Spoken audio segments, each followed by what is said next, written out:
Hello ladies and gentlemen, and welcome back to another video. Today we're going to be briefly discussing a little bit of the raid testing that I was able to do on Mythic with a guild called Dodge Dogs, a German guild I believe, and they were kind enough to bring me along for some of their raid testing.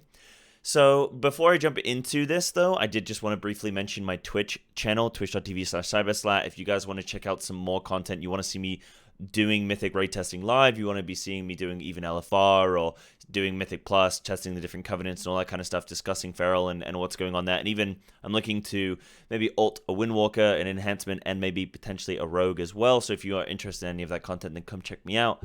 But anyway, back to the main bulk of the video here. We're looking at the generals. So yeah, this fight on Looking for Raid is very different than it is on Mythic. On Looking for Raid, it's like solely just you kill the bosses, and they're just kind of standalone. I think there's like one ad that comes into the fight or so it's very like limited, and it's dead quite quick. So it's very limited with your, I guess, your AoE. But in Mythic, it's very different. You have a lot of ads that get summoned, and they're up for quite a long time, depending on, obviously, the burst of your group. So the way this works is that you fight each one of these two bosses. You fight them alone till you get them down to like 30-40% health, something like that. And then they switch places, and you fight the other boss. Get that one down to like 30-40% health, and then you fight them both together, and you finish them off together. But this initial boss that we have, General Cal here, summons like 4 ads, 1 big main bat, and then 3 little additional little gremlins, right? Or 4, I think. The main big bat is quite scary, and it just basically will jump to players at random and just kind of claw them. These smaller ads will, when they reach 20%, they don't really do too much. When they reach 20% health, they will cause this gust of wind, which will push everyone off the platform. So you need to be making sure that you're using your speed increases at that point. Each time one of these ads hits 20%, the wind starts, right? Until they die. Apart from that, you also have the boss, which will do this Wicked Blade, where she will throw out like a glaive to, I think it's 2 or 3 marked targets. So those players need to move out of the raid, and kind of, if they can all move to one side, that's way better, because the glaive will jump to each person and then jump and return back to the boss. So it's way easier to deal with. Anyone around those players will get hit with the same effect. So if you get hit by 2, you're dead. So you need to be very careful to avoid that. You also then have this rock effect, or this like meteor that will come down. Again, I don't know the names of every single spell. It was only like 40 minutes of testing, but this glaive, this rock that comes down, which will target a specific player. The damage is shared with everyone else in that circle, and it stuns everyone just briefly before impact. So you have to kind of account for that. That's basically all of the boss mechanics. Now, getting into how Feral Druid was feeling in this, I initially started up the fight playing Brutal Slash, Saber, and Blood Talons, right? Just like a pure single target situation, thinking that it was going to be similar to how it is in Looking for Raid.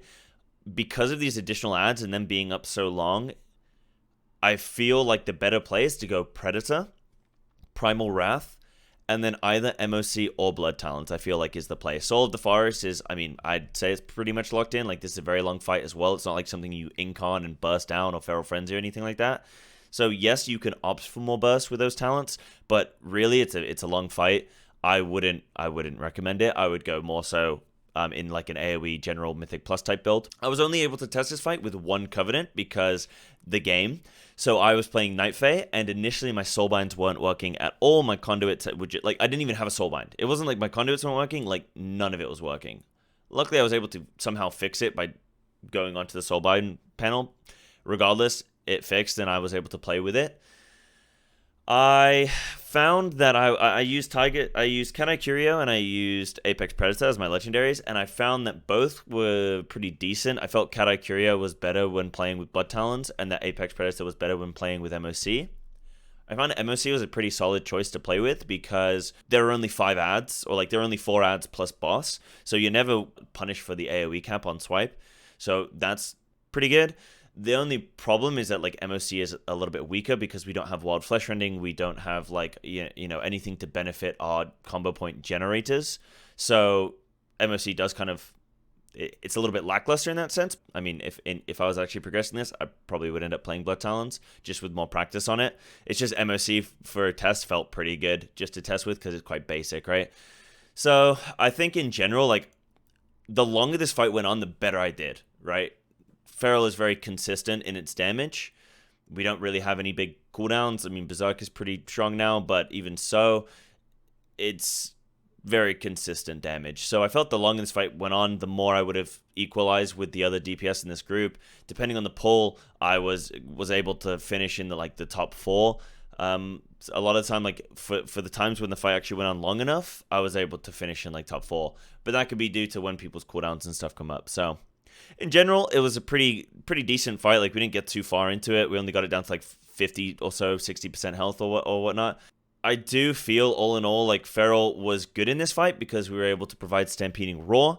I felt that we were good in being able to have that high mobility, able to kind of move into Soak, being able to move out with our Wicked Blades. Like, we were just able to kind of be all over the map if we needed to be.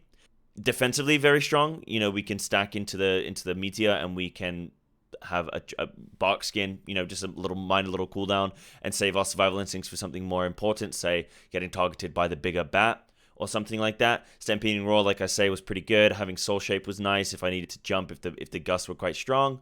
In general, the damage felt a little bit lackluster, though, and I feel like maybe Feral just needs to... I have been saying, you know, more tuning, tuning's coming, relax, don't worry. I do feel like Feral does need a little bit of a buff, maybe just to our generators, not necessarily to our finishers. Our finishers seem to be quite strong right now. Our generators don't really do anything. Like, they're all, whether it's a bleed, whether it's rake, thrash, shred, like, doesn't matter. They just they aren't very strong right now. So I think maybe that needs a little bit of a buff. So we'll see what ends up happening here. One funny thing was that I found like my best pull, or one of my best pulls, was when I Heart of the Wild convoked, and I just went into Boomkin form and Starfold and everything just kind of got blasted, and I peaked at like 7-8k, something like that. So that was funny. But apart from that, I think we need a little bit of a buff, but I'll save another video for that one. But I hope you enjoyed this watch. I hope this was a good kind of insight for you, and I'll see you in the next one. Take care.